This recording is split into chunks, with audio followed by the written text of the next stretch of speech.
Domenica si inizia a fare sul serio, al via infatti la Serie D con i preliminari di Coppa Italia.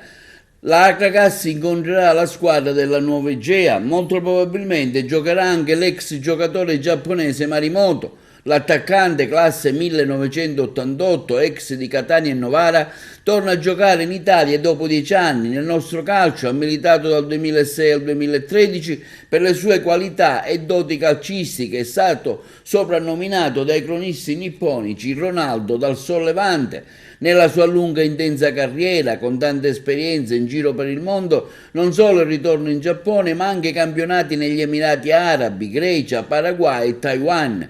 A Taiwan con la maglia del Taiking Futuro è stata la sua ultima avventura.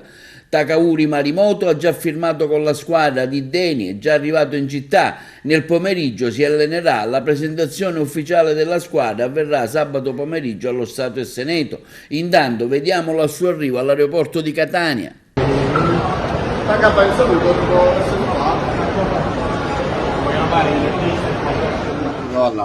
Intanto benvenuto, bentornato a Catania. Grazie.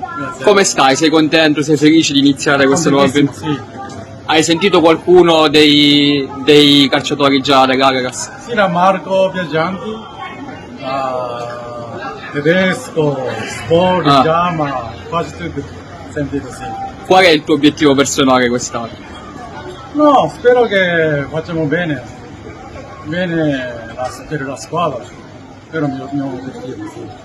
E il patron dell'Akragas, Giuseppe Deni, smentisce ogni ipotesi che la squadra sia in vendita. La notizia è priva di fondamento. La società è aperta a ingressi di nuovi soci e non si parla assolutamente di cessione. Vogliamo portare il club nel calcio professionistico e tra qualche anno stiamo gettando le basi per un futuro importante calcio in città.